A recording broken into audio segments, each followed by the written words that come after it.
Halo sahabat tangguh, kembali lagi bersama saya Firlian Rizky Utama hari ini, Rabu 24 Januari 2024. Selama 30 menit ke depan untuk menyajikan informasi rangkaian peristiwa bencana yang berdampak signifikan di Indonesia. Disiarkan langsung dari studio BNPB, inilah program Teropong Bencana.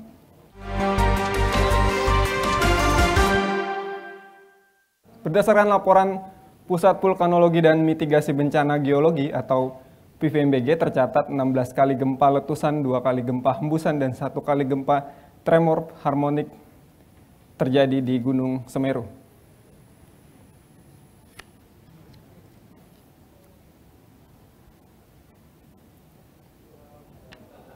Gunung api Semeru Kabupaten Lumajang, Jawa Timur terpantau erupsi pagi ini Rabu 24 Januari 2024. Berdasarkan laporan Pusat Vulkanologi dan Mitigasi Bencana Geologi atau PVMBG, tercatat 16 kali gempa letusan, 2 kali gempa hembusan, dan 1 kali gempa tremor harmonik.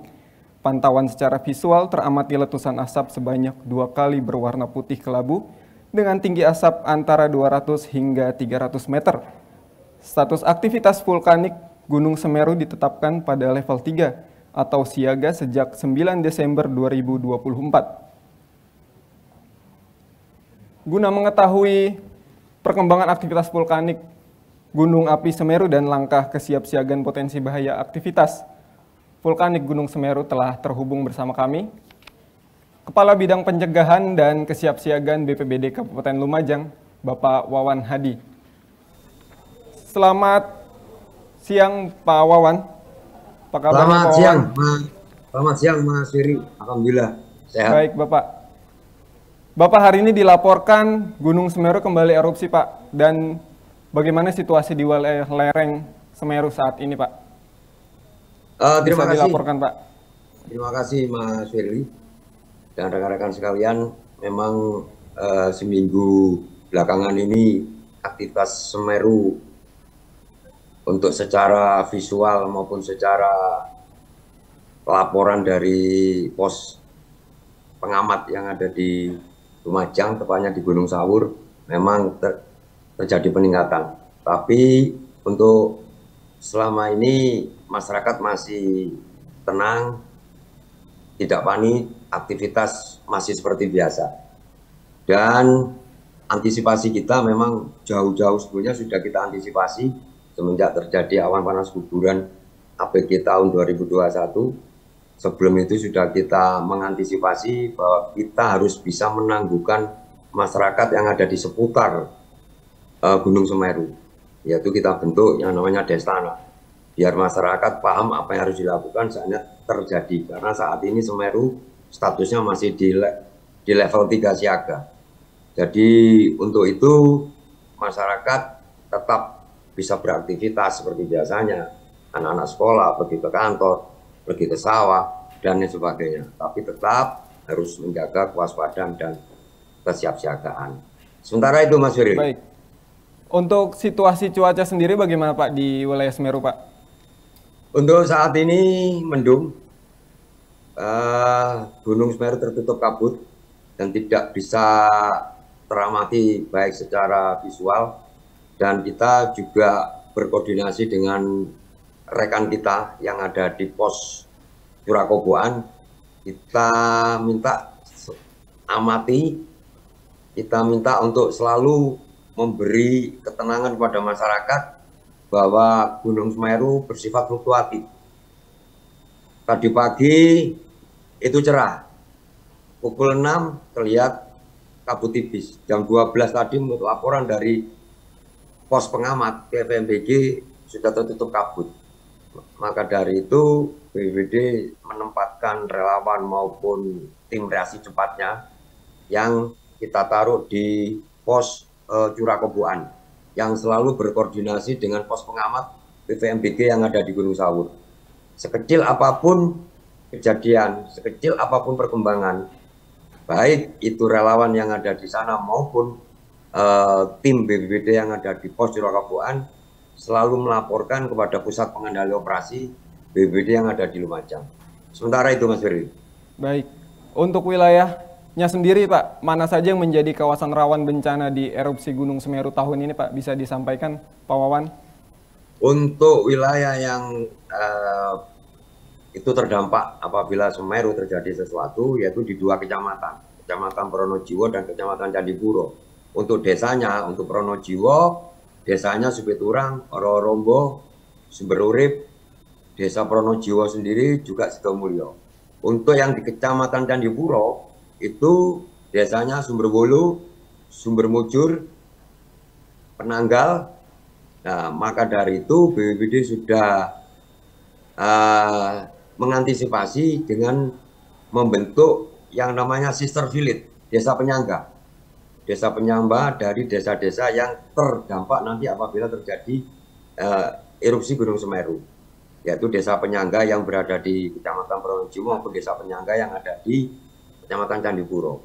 Itu Mas Heri. Baik. Untuk desa penyangga ini sudah berapa lama Pak dihadirkan atau diaktifkan begitu Pak Wawan? Desa penyangga sudah kita itu aktifan tahun 2023, tapi masih perlu kita push kembali, perlu kita sosialisasi kembali biar mereka lebih paham bahwa mereka adalah desa penyangga yang menyangga desa yang berada di baik itu KRB 2 maupun di KRB 2-nya. Maka dari itu untuk tahun 2024 ini kita sudah ada program simulasi dan gladi. Simulasi dan gladi sehingga nanti desa penyangga paham betul apa yang harus dilakukan seandainya terjadi sesuatu dengan desa-desa yang berdampingan yang di KRB 1, KRB 2 maupun di KRB 2. Baik. Itu Mas Firly. Artinya memang bagian dari upaya mitigasi dari sektor masyarakat juga begitu ya Pak Wawan ya? Iya Mas, itu dan betul. Apakah sudah ditempatkan relawan-relawan sendiri di daerah-daerah tersebut, khususnya di desa penyangga Pak? Kita sudah menempatkan dan kita bentuk tim siaga yang ada di desa-desa penyangga. Sebagian sudah kita latih dan ini tinggal kita mempush dengan simulasi dan gladi. Mudah-mudahan tidak ada kendala di tahun 2024 ini, insya Allah bulan April setelah Lebaran kita akan mengadakan itu gladi. Baik. Ya memang ada sedikit masyarakat yang merasa takut apabila sudah mendengar ada informasi itu gladi. Seakan-akan bahwa nanti ini mengundang bahaya.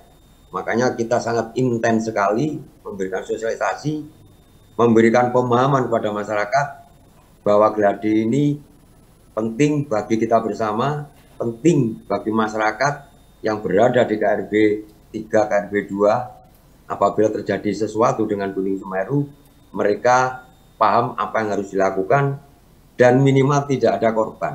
Baik. Apabila Semeru betul-betul nanti terjadi. Itu Baik. Mas Firly. Baik Pak Wawan. Terkait dengan jalur pendakian Semeru sendiri, apakah ada penutupan Pak? Dan sejauh ini BPBD bekerja sama dengan lembaga mana saja begitu Pak Wawan? Yang jelas BPBD yang pertama dengan PVMBG, pos pengamat yang berada di Gunung Sawur, dan yang kedua dengan TNBTS, Taman Nasional Bromo Tengger Semeru. Untuk pendakian saat ini masih ditutup.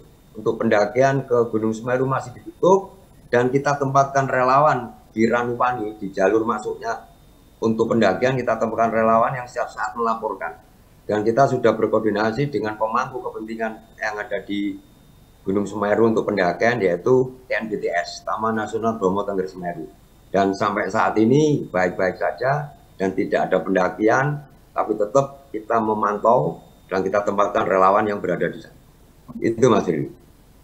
Baik, Pak Wawan, tadi Bapak bilang Gunung Semeru ini fluktuatif begitu, dan apa imbauan dan rekomendasi untuk warga terkait adanya fenomena erupsi yang kapan saja bisa terjadi begitu Pak Wawan?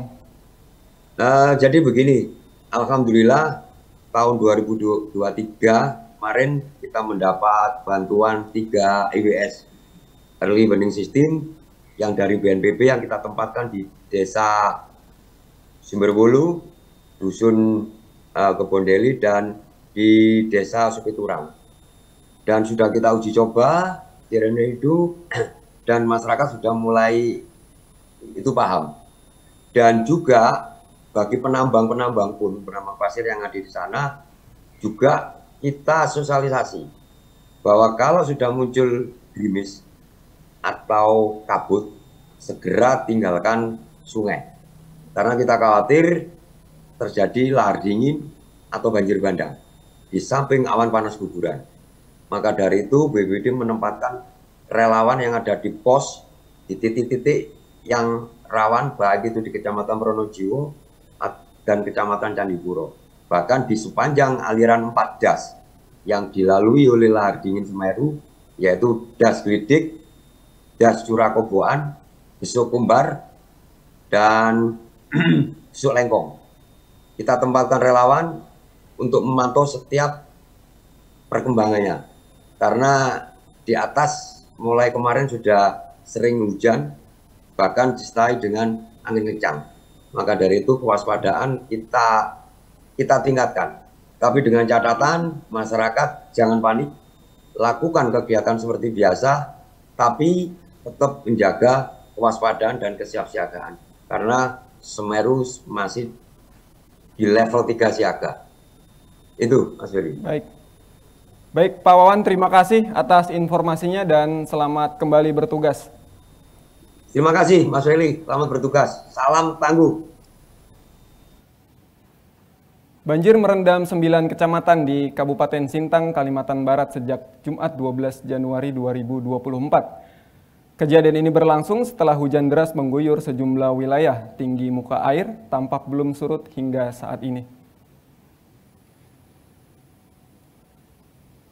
Berdasarkan laporan Pusdalop BNPB yang dikeluarkan Selasa 23 Januari 2024, wilayah terdampak antara lain Kecamatan Sintang, Binjau Hulu, Tempunak, Serawai, Sepauk, Ketungau Hilir, Kelampermai, Dedai, dan Kayan Hilir.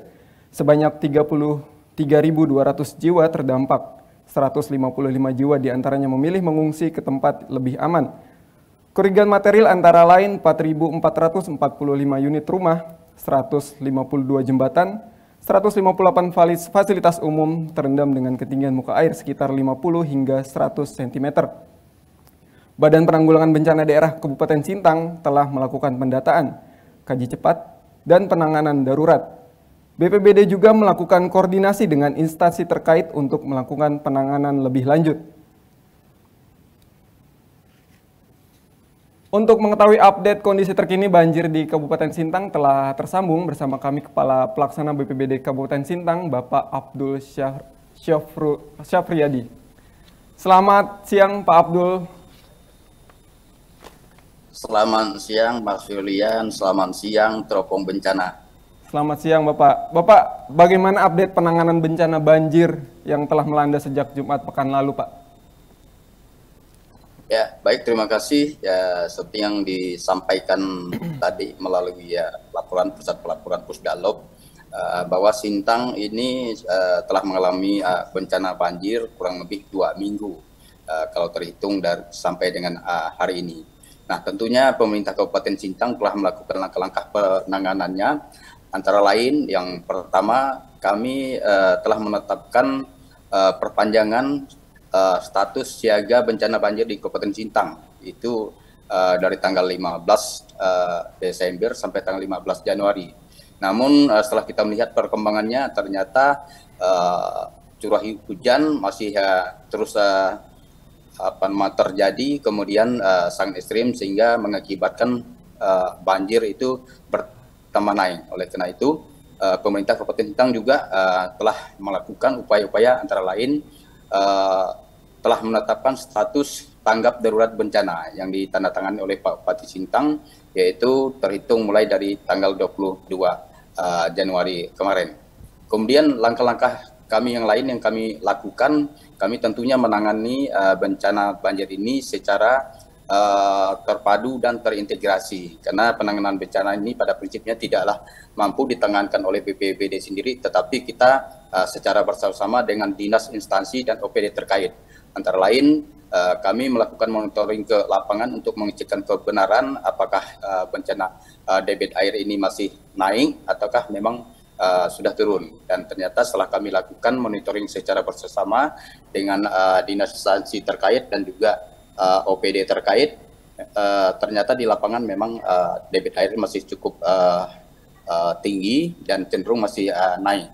Nah, oleh karena itu sekaligus kami juga bersama-sama dengan dinas instansi melakukan upaya-upaya antara lain memberikan bantuan secara spontanitas kepada warga yang terdampak banjir, baik itu di Kabupaten Sintang yang merupakan pusat ibu kota Kabupaten Sintang maupun daerah-daerah pinggiran atau kecamatan yang bersebelahan dengan pemerintah Kabupaten Sintang. Kemudian kami juga memberikan himbauan kepada camat maupun lurah dan kepala desa yang merupakan mitra bagi pemerintah Kabupaten Sintang atau BPBD untuk melakukan upaya-upaya antara lain menyampaikan laporan agar kami memperoleh data yang akurat terhadap warga-warga yang terdampak atau korban banjir. Kemudian kami juga menghimbau kepada camat ataupun lurah ataupun kepala desa untuk memberikan pertolongan-pertolongan kepada masyarakat, antara lain menyiapkan sarana dan prasarana untuk melakukan evakuasi. Kemudian juga mereka kami sarankan untuk membuka tempat pengungsian atau penampungan sementara kepada warga yang rumahnya terdampak. Baik. Demikian. Baik, Pak Abdul, untuk saat ini bagi warga yang masih bertahan di rumah, bagaimana pemenuhan kebutuhan sehari-harinya, Pak? Ya, untuk warga yang masih bertahan di rumah, ini bervariasi. Bagi mereka yang memang ekonomi, sosial ekonominya tentunya tidak menjadi beban, artinya mereka masih punya stok, masih punya persediaan di rumah, tentu mereka tidak jadi persoalan. Tapi untuk warga yang ekonominya lemah dengan terganggunya karena aktivitas dan mereka tidak bekerja, pemerintah bekerja sama dengan berbagai dinas instansi terkait, kita telah memberikan bantuan-bantuan berupa sembako dan lain sebagainya untuk memenuhi kebutuhan mereka. Demikian juga pemerintah Kabupaten Sintang juga bekerja sama dengan organisasi kemasyarakatan antara lain seperti Pramuka dan juga ada juga seperti organisasi-organisasi lain. Kita juga memberikan pelayanan kesehatan berupa pengobatan gratis dan lain sebagainya. Bapak melihat data jumlah pengungsi yang terus bertambah sampai saat ini, apakah ada atau disediakan pos pengungsian buat mereka dan bagaimana, di mana lokasi pengungsian tersebut, Pak? Ya, baik Mas. Dengan melihat kondisi bencana banjir ini yang telah menimbulkan dampak bagi warga, ada yang mengungsi. Nah, tentu pemerintah Kabupaten Sintang ini telah membangun pusat pengungsian yang kita juga bekerja sama dengan dinas sosial dan juga ada organisasi kemasyarakatan dan juga Pramuka. Nah, kita telah membuka tempat pengungsian antara lain itu di Cadika, di Stadion Baning. Nah, itu ada beberapa kakak yang bisa kita tampung di sana, dan kita juga sudah menyalurkan bantuan-bantuan berupa makanan yang siap saji, kemudian juga ya kita memberi bantuan yang lain seperti beras dan Indomie. Demikian juga karena status kita ini sudah dinaikkan menjadi tanggap darurat, kita juga sudah membuka dapur umum yang diprakarsai oleh dinas sosial, yaitu berada di Lapter yang lama itu. Kita sudah bangun dapur umum di situ, dan yang menyediakan makanan itu kerjasama juga dengan Tagana. Nah, demikian juga kita di BPBD ini, di kantor kita sendiri, kita sudah membuka posko ya, dan kita sudah membentuk satgas yang siap menampung manakala ada laporan, pengaduan, bahkan ya mungkin ada yang memerlukan pertolongan untuk evakuasi dan lain sebagainya. Apa saja kendala yang dihadapi tim gabungan di lokasi, Pak Abdul, dalam penanganan darurat banjir kali ini? Ya, baik, terima kasih. Yang menjadi kendala dan hambatan bagi kami, ya yang pertama ini karena ini terjadi di awal tahun ya, di awal tahun. Nah, sudah barang tentu karena pemerintah ini kita bekerja tidak bisa terlepas dari dana pembiayaan atau anggaran. Nah, sementara anggaran kita belum jalan ya, belum jalan. Nah, oleh karena itu ini menjadi kendala kami. Dan lalu yang kedua, kita sarana dan prasarana kita yang ada ini sangat terbatas, seperti contohnya perahu, pelampung, perahu karet dan lain sebagainya. Nah, karena banyak warga ini yang minta ini ya mau meminjam atau minta perahu atau pelampung guna untuk mereka bisa keluar dari tempat mereka yang mereka memang masih berada di rumah yang kebetulan rumahnya tingkat atau mereka bisa buat panggung yang tidak ikut ke pengungsian gitu. Tapi kita mengalami kesulitan karena kita sangat terbatas sarananya yang ada di BPBD. Demikian juga personil kita kalau di BPBD ini kita ini kan orang sipil yang memang sudah tidak terlatih, kemudian tenaga kita sangat sedikit gitu. Nah, oleh karena itu menjadi satu kendala bagi kami. Namun demikian tentunya kami tidak menjadi hambatan dalam rangka kami melakukan pertolongan ataupun upaya-upaya pengendalian bencana ini. Kami melakukan upaya-upaya antara lain contoh anggaran kita belum ada, ya kita mencarilah tempat peminjaman atau talangan ke toko-toko dan lain sebagainya. Demikian juga untuk sarana dan prasarana tidak hanya mengandalkan BPBD, tapi kita juga dibantu oleh TNI, Polri. Kemudian untuk personil demikian juga. Nah, sehingga tidak ada kendala bagi kita dalam rangka mengatasi atau mengendalikan keadaan bencana banjir di Kabupaten Sintang ini. Demikian, Mas. Pak Abdul, terakhir, apa saja langkah kesiapsiagaan yang dilakukan oleh BPBD Kabupaten Sintang dalam menghadapi perakiraan cuaca BMKG yang beberapa wilayah di Kalimantan Barat termasuk Kabupaten Sintang berpotensi terjadi hujan ringan hingga lebat disertai angin kencang? Pak Abdul. Ya. Baik, terima kasih Mas. Yang pertama, langkah-langkah kita, jadi belajar dari pengalaman kita yang beberapa waktu lalu, karena Sintang ini termasuk wilayah yang sangat rawan ya dengan bencana. Kalau musim kemarau kita ini karhutla, kalau musim penghujan ini kita banjir. Nah, oleh karena itu langkah-langkah yang kami lakukan secara khusus dalam menghadapi bencana banjir, kita tetap yang pertama mengimbau kepada masyarakat untuk tetap waspada meskipun sekarang airnya sudah cenderung agak turun nih di pagi ini kita melihat kondisi lapangan dan laporan-laporan. Namun karena masih ada potensi hujan menurut BMKG dan juga kita melihat kondisi yang real fisiknya masih mendung, tadi malam pun tetap ada hujan. Nah, kita mengimbau kepada mereka tetap waspada, takut nanti ada banjir susulan seperti contoh terjadi di 2001 yang lalu, banjir bandang, banjir besar yang sampai dari Presiden juga turun, Kepala BNPB juga turun dan ada beberapa menteri turun. Nah, kita sempat lengah waktu itu, air itu turun, nah tiba-tiba kembali hujan yang ekstrim sampai 2-3 hari sehingga kembali airnya naik dan pasang dan menimbulkan banyak banjir besar. Nah, oleh karena itu kita mengimbau kepada warga tetap waspada. Nah, jika walaupun sudah surut ya tetaplah misalnya panggung yang sudah dibuat di rumahnya, tempat mengamankan barang evakuasi dan barang sebagainya ya untuk tidak dipindahkan terlebih dulu, kita tetap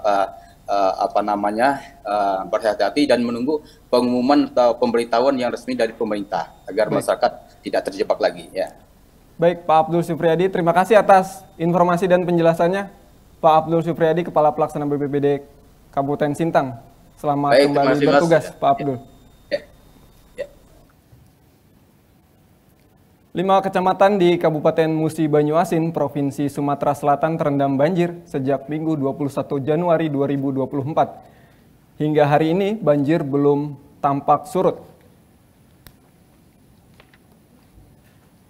Berdasarkan data dihimpun dari Pusat Pengendalian Operasi BNPB, sebanyak 18.000 warga terdampak di 5 kecamatan, diantaranya Kecamatan Lais, Kecamatan Sangadesa, Kecamatan Sekayu, Kecamatan Lawang Wetan, dan Kecamatan Tabat Toman. Hingga berita ini ditayangkan, Gunangan masih merendam dengan ketinggian air berkisar 30 cm hingga 2 meter. Untuk mengetahui kondisi terkini di Kabupaten Musi Banyuasin dan bagaimana penanganan daruratnya, sudah terhubung bersama kami Kepala Pelaksana BPBD Kabupaten Banyuasin, Bapak Pati Ridwan. Selamat siang, Bapak. Selamat siang, Pak. Bapak Ridwan, bisa diceritakan terkait dengan kondisi saat ini apa saja yang telah dilakukan oleh BPBD Kabupaten Musi Banyuasin? Lalu bagaimana perkiraan cuaca ke depan? Apakah ini dapat memperburuk atau memperburuk kondisi yang ada di Kabupaten Musi Banyuasin, Pak Pati Ridwan? Baik, terima kasih Pak. Dengan siapa Pak? Dengan reporter dengan Pak Firly, Bapak. Baik, Pak Billy. Jadi, baik, untuk Kabupaten Musi Banyu memang sudah sejak tanggal awal Januari, tanggal 2 sudah mulai hujan deras. Jadi memang berdampak, sebenarnya ada 9 kecamatan yang berdampak dari hujan. Kami sampaikan sebelumnya bahwa Kabupaten Musi Banyu ini berada di tengah. Jadi kita berada di tengah ini, kondisi sekarang karena musim hujan, arus ini kita mendapat kiriman. Jadi dari kiriman dari kabupaten tetangga, dari Muratara, dari Lubuk Linggau dan Lahar, curah hujan cukup tinggi, jadi mengalir ke sungai kita. Makanya dari hulu dimulai dari beberapa kecamatan. Nah, sementara di hulunya sendiri itu buah muara di Palembang itu Selat Bangka, air laut naik. Nah, sehingga kiriman datang, air laut naik. Nah, sehingga arus hujan maupun sungai ini tidak bisa mengalir deras. Nah, inilah yang berdampak ke kita di Kabupaten Musi Banyu. 5 kecamatan yang memang terdampak yaitu di Sekayu, di Babatoman, Lawang Wetan, Lais, dan juga Sangadesa. Yang empat kecamatan lain memang sudah turun ya, 1 hari 2 hari turun. Namun di 5 kecamatan ini sampai tadi masih terendam. Dan upaya-upaya kita sendiri sudah dengan instansi terkait, jadi Pak Bupati sudah memerintahkan kita bersama instansi terkait, Forkopimda juga, dari Polres, dari Kodim, dari Dinas Sosial, dari Ketahanan Pangan, dari Kesehatan, semua kita berjibaku. Jadi kita sudah membentuk ada 6 posko kesehatan dan juga sudah kita bentuk juga ada untuk pengungsian. Jadi ada tempat untuk pengungsian. Jadi saat ini sudah kita tampung sebanyak 75 KK dengan jumlah 207 jiwa. Dan juga informasi terakhir baru saya terima dari Kepala Dinas Sosial, sudah 9 KK yang menunggu antri untuk masuk di penampungan kita. Kita juga sudah menyiapkan dapur umum. Ada 2 dapur umum yang disiapkan oleh Dinas Sosial. Baik, Pak Ridwan, apakah ada kendala tersendiri dalam penanganan darurat di banjir kali ini, Pak Ridwan? Ya, sebenarnya kendalanya masalah teknis ya, perlengkapan sarana. Karena ini air, kalau istilahnya sekali ini air dalam, jadi airnya naik, biasanya kan mengalir. Nah ya, karena ini bersamaan, ya kami ya hanya tersedia 7 perahu fiber dan juga karet. Nah, sementara permintaan cukup tinggi, jadi kami gilir. Ini kendala kami, jadi speed atau perahu karet kami kita gilir karena ada yang kita evakuasi. Ada permintaan dari masyarakat beberapa yang memang kita evakuasi karena rumahnya terendam, dan juga ada malah yang dari Jawa maupun orang tuanya tidak bisa keluar ini di perkebunan ya. Nah, akhirnya kita evakuasi. Jadi ini yang kita lakukan, kendala kita yang memang kekurangan untuk sarana pergeseran untuk mengevakuasi warga itu perahu karet. Ini tadi kita sudah minta bantuan dari BPBD provinsi, alhamdulillah kita dikirim 1 unit untuk perahu karet untuk evakuasi warga, terutama yang kita prioritaskan orang yang sakit, evakuasi yang mau rumah terendam, dan juga anak-anak sekolah, seperti itu. Baik, untuk warga yang tidak mau dievakuasi sendiri, apakah ada kesulitan tersendiri dan bagaimana pemenuhan kebutuhannya, Pak Ridwan? Ya, untuk memang ada sebagian warga yang tidak mau pindah, karena kita di Mumbai ini rumahnya panggung, Pak. Jadi kalau rumah panggung rata-rata dia 2 tingkat, jadi kalau terendam di bawah dia bisa naik ke atas, jadi di atas sudah bisa mereka tinggal, jadi barang-barangnya sudah naik ke atas. Untuk upaya pemerintah kabupaten sendiri, Pak Bupati sudah menggelontorkan dan memerintahkan kita mengeluarkan BTT, Pak. Jadi kita sudah 100.000 kilo atau 1.000 ton, Pak. Jadi sudah kita bagikan, masing-masing kepala keluarga mendapat beras sebanyak 5 kilo bentar untuk membantu dan meringankan mereka, ya, karena mereka kesulitan untuk pasti kan, untuk yang mereka ke sawah tidak bisa mencari uang, yang berkebun dan sebagainya. Ini sudah kita laksanakan, sudah hampir 80% sudah kita distribusikan. Jadi yang terdampak di kita ini hampir 21.000 KK. Di 21.000 KK yang kita kasih bantuan untuk meringankan mereka yang tidak bisa melakukan aktivitas dampak dari banjir atau air dalam ini. Baik, selain pendistribusian bantuan kepada warga terdampak, apa langkah ke depan penanganan darurat dari pemerintah Kabupaten Musi Banyu Asin, Pak Ridwan? Yang pertama ya selain kita melibatkan ya, tambahan juga ya kita juga dibantu oleh mitra-mitra kita ya. Kita ada beberapa mitra perusahaan Pak. Jadi ada CSA dari perusahaan kemarin dari bank dan juga dari perusahaan tambang juga langsung bantu. Namun ini tetap terkoordinir melalui kita. Nah, upaya-upaya kita yang jelas ya kita menghimbau kepada masyarakat karena ini susah diprediksi karena cuaca hujan memang perakiraan dari BMKG kita sampai bulan Februari. Puncaknya itu di bulan Februari. Kami menghimbau kepada masyarakat khususnya di Kabupaten Musi Banyu-Asin ya, untuk tetap memonitor, memantau perkembangan cuaca yang kita sampaikan melalui media sosial kita dan juga dari Kominfo kita selalu menanyakan informasi-informasi aktual kepada masyarakat sehingga masyarakat paham. Jadi yang memang dampaknya sekarang ini ya macet. Jadi ada beberapa ruas jalan yang tergenang air. Yang membuat ini di perlintasan. Jadi kalau dari Palembang mau menuju ke Jambi atau ke Provinsi Bengkulu ya bisa melintas dari Musi Banyu-Asin. Nah, kemarin sempat tersendat karena arus cukup tinggi dan berpengaruh ke masyarakat yang berada di bantaran atau di pinggir jalan. Nah, ini ya makanya sekali lagi kami minta untuk masyarakat untuk monitor informasi-informasi yang kita sampaikan. Kita tetap bersama instansi terkait dari kepolisian, dari TNI, instansi pemerintah juga sama-sama untuk memberikan pelayanan yang sebaik-baiknya untuk para masyarakat yang terdampak. Baik, terima kasih Pak Pati Ridwan, Kepala Pelaksana BPBD Kabupaten Musi Banyu-Asin atas informasinya. Semoga penanganan darurat di lokasi dapat terkendali dan berjalan optimal. Terima kasih Pak Ridwan. Terima kasih Pak. Dari Musi Banyu-Asin kita beralih ke Kabupaten Teluk Bintuni, Provinsi Papua Barat. Bencana banjir terjadi di distrik Tembuni, Kabupaten Teluk Bintuni pada Minggu 21 Januari 2024. Peristiwa ini terjadi setelah adanya hujan deras dengan intensitas tinggi.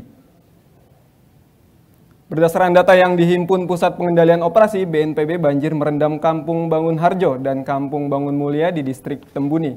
Genangan setinggi 30 hingga 100 cm menyebabkan 115 kepala keluarga terdampak banjir. Sejumlah infrastruktur juga mengalami kerusakan, di antaranya 115 rumah rusak dan 1 hektar lahan pertanian ikut terdampak. Untuk mengetahui perkembangan penanganan terkini telah bersama kami PLT Kepala Pelaksana BPBD Kabupaten Teluk Bintuni, Bapak Benoni Tiri. Selamat siang, Pak Benoni. Ya baik, selamat siang Mas Firly. Selamat siang telepon bencana. Selamat siang Bapak. Pak, bisa diceritakan bagaimana kronologis terjadinya banjir di Kabupaten Teluk Bintuni? Iya, baik. Ya, kronologisnya terjadi hujan dari jam 6 sore hari Sabtu kemarin. Itu dari jam 6 sore hingga jam 12 malam. Dari itu hujan sangat tinggi dalam intensitas yang sangat tinggi sehingga mengakibatkan luapan banjir sungai. Ya di situ sungai, ada satu sungai yang sangat besar di situ, itu Sungai Wasiani. Jadi Sungai Wasian. Nah, Sungai Wasian. Jadi sungai ini terjadi ada pasang surut. Jadi pas memang hari itu terjadi banjir pada saat pasang surut, air pasang besar, sehingga mengakibatkan luapan banjir ke rumah pemukiman warga. Jadi di situ ada 2 kampung yang terendam, yaitu Kampung Bangun Mulia dan Kampung Bangun Harjo. Nah, ketinggian air mulai dari 0 sampai 50 cm, ya 0,50 sampai 2 meter ketinggian banjir. Jadi setelah hujan kami mendapatkan laporan dari masyarakat setempat, ya, dan posisi titik banjir sangat jauh dari ibu kota, yang kita harus ke sana ke tempat kejadian banjir itu mencapai 22 jam kita sampai ke tempat lokasi. Jadi besoknya dari hari Sabtu, hari Minggu kami dibantu sama teman-teman dari TNI Polri kami naik ke atas untuk melakukan bantuan dan melihat langsung kondisi banjir di rumah warga di atas dan langsung melakukan bantuan berupa sembako, yaitu makan dan minum, karena memang sementara di atas banjir cukup besar sehingga masyarakat ada yang mengamankan diri di rumah masing-masing, ada juga yang memang ke tempat yang sudah disiapkan oleh pemerintah desa setempat untuk mengamankan warga yang terkena banjir. Baik, Pak Benoni, sejauh ini ada kendala tersendiri dalam penanganan banjir kali ini, Pak? Iya, memang sedikit terkendala, mungkin seperti teman yang tadi itu ya, masih kita juga baru masuk awal-awal tahun, jadi mungkin ya untuk masalah pendanaan, ya tapi itu tidak menutup atau tidak mengurangi semangat kita untuk melakukan pertolongan ke sana. Kita lakukan komunikasi, koordinasi dengan toko atau apa yang kita bisa ambil dulu untuk kita lakukan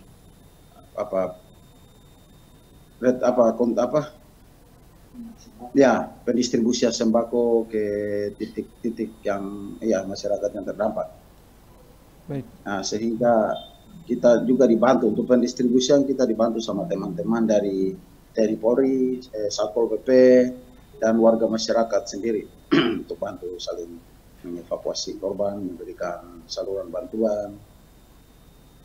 Baik, Pak, Kabupaten Teluk Bintuni menjadi salah satu daerah langganan banjir setiap tahun. Bagaimana langkah antisipasi pemerintah daerah setempat, termasuk BPBD, dalam mengantisipasi kejadian ini?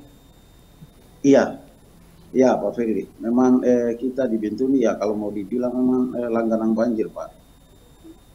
Memang hampir tiap saat pasti saja ada banjir, tidak pernah tidak ada banjir, tetap saja ada banjir. Ya langkah-langkah yang mungkin sudah diambil sama pemerintah daerah waktu itu sudah pernah diambil langkah melalui teman-teman, yaitu Dinas PUPR sudah pernah melakukan normalisasi, cuma mungkin pekerjaan tidak sampai selesai, jadi sedikit membuka ruang sehingga masuknya air ke pemukiman warga cukup begitu tinggi karena ada luapan air melalui jalur yang pernah dibuka oleh teman-teman kita dari Dinas PUPR. Baik. Untuk himbauan warga sendiri, apakah ada himbauan khusus dari BPBD, Pak? Iya, untuk menghimbau, karena mengingat sekarang masih dalam keadaan situasi cuaca yang sementara masih tetap mendung, ya untuk himbauan kepada masyarakat tetap selalu waspada. Ketika terjadi banjir, bisa untuk menyelamatkan diri, apa yang bisa diselamatkan, baik anak, istri atau keluarga, sambil menunggu bantuan daripada pihak BPBD dan teman-teman dari TNI Polri. Jadi himbauannya tetap waspada, karena sementara masih terjadi curah hujan susulan yang sangat tinggi. Sehingga kita mesti tetap waspada, arahkan masyarakat untuk tetap waspada. Baik, Pak Benoni Tiri, PLT Kepala Pelaksana BPBD Kabupaten Teluk Bintuni. Terima kasih atas informasi dan penjelasannya. Selamat kembali bertugas, Bapak. Ya, terima kasih. Sore. Ya. Badan Penanggulangan Bencana Daerah DKI Jakarta memberikan peringatan potensi bencana pesisir atau ROB di wilayah utara Jakarta pada 21 hingga 27 Januari 2024. Peringatan kepada warga untuk lebih berhati-hati ini dikeluarkan menyusul informasi yang disampaikan oleh Badan Meteorologi, Klimatologi, dan Geofisika atau BMKG. Beberapa waktu lalu terkait adanya fenomena fase bulan purnama yang diidentifikasi sebagai faktor yang menyebabkan meningkatnya ketinggian pasang air.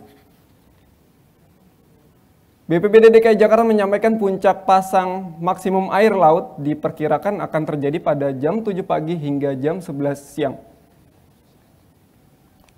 Untuk mengetahui informasi lebih lengkap terkait adanya potensi banjir pesisir di wilayah utara Jakarta, telah bergabung bersama kami Kepala Satuan Pelaksana Pengolahan Data dan Informasi BPBD DKI Jakarta, Bapak Michael Sitanggang.